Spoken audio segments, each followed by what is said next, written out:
पुणात्माओं, जैसे हमारे ये अध्यात्म मार्ग में आप कति जीरो हो चुके हो, और दास भी उसी स्थिति में था। अब दास को सतगुरु मिल गए, कहते पीछे लग गया जाऊं था मैं लोक वेद के साथ, रास्ते में सतगुरु मिल गए, दीपक दे दिया हाथ।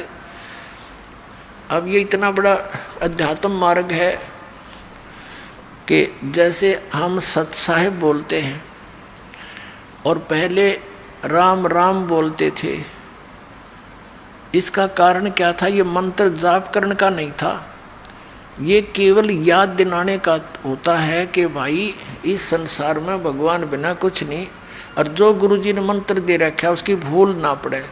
जैसे आप देखा करते, अब तो यह बात बिगड़ती जा रही है, नास्तिक होने जा रहा है पूरा मानव समाज, काल का दाव लग गया था। तो पहले हम देखते थे जैसे सुबह या कभी घूमने फ्रेश होने जाते थे, आने जाने वाले मिलते थे, एक दूसरे को राम राम राम राम चाचा, वो 3-4 बार बोला करता राम राम भाई, राम राम राम, हाँ राम राम।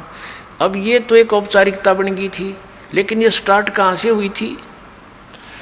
ये ऐसे होता है कि ये मंत्र जो गुरुजी देते हैं, ये अपने मुख से दूसरे को बोलकर सुनाना नहीं होता, नहीं तो फिर उसको सुनाने से आप उसके गुरु बन गए, आपकी भक्ति नाश होनी शुरू हो जाएगी। तो इसलिए उसको ये भी नहीं कह सकते कि आप इस मंत्र का जाप करा करो, गुरुजी ने बता रखा है। जैसे प्रत्येक व्यक्ति को सलाह दी जाती है कि प्रतिदिन भगवान को याद करो, मंत्र का जाप करो, भूल ना पड़े, संसारिक कामों में भूल ना पड़नी चाहिए, भगवान को याद रखा करो। तो एक नियम बना रखा था गुरुओं ने कि अभी ये कोड वर्ड है, और रास्ते में जब कोई संसारिक विचारों में ग्रस्त व्यक्ति आ रहा हो और उसको बोल दिया जाए कि राम राम भाई, तो वो समझ जाता था कि ये क्या कहना चाहता है, कि ये न्यू कह है भगवान बजले, गुरुजी ने जो मंत्र दे रखा है उसका जाप कर, ये संसारिक उलझेड़ों में मत पड़ तू, यही भगवान का नाम ही इन संकटों से जो विचार तू कर रहा है इनसे निवारण करेगा। तो वो भूल पड़ी हुई उसके चेतन हो जाता था, और कुछ देर तक वो फिर उस मंत्र को जाप करता हुआ सफर में चलता रहता था। फिर कोई भूल पड़ती थी, आगे दूसरा टकरा जाता, राम राम भाई, हाँ राम राम राम राम। उनका उद्देश्य ये होता था कि मंत्र न याद रखियो, भूल ना पड़ जाए इस मंत्र की। तो पहले राम नाम कोई जाप का नहीं था, केवल ओम नाम देते थे ऋषि, दैट्स ऑल।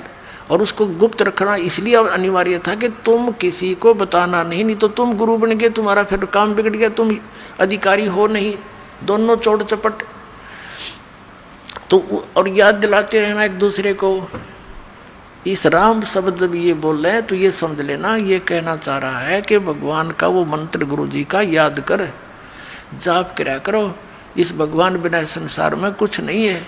तो ऐसे हम सत साहेब बोलते हैं। सत माने अविनाशी, साहेब माने राम।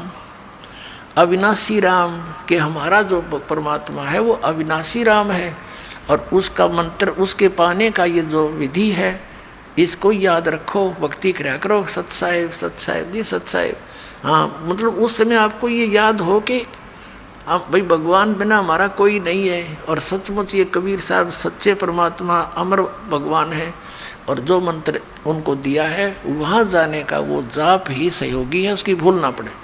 ये होता था।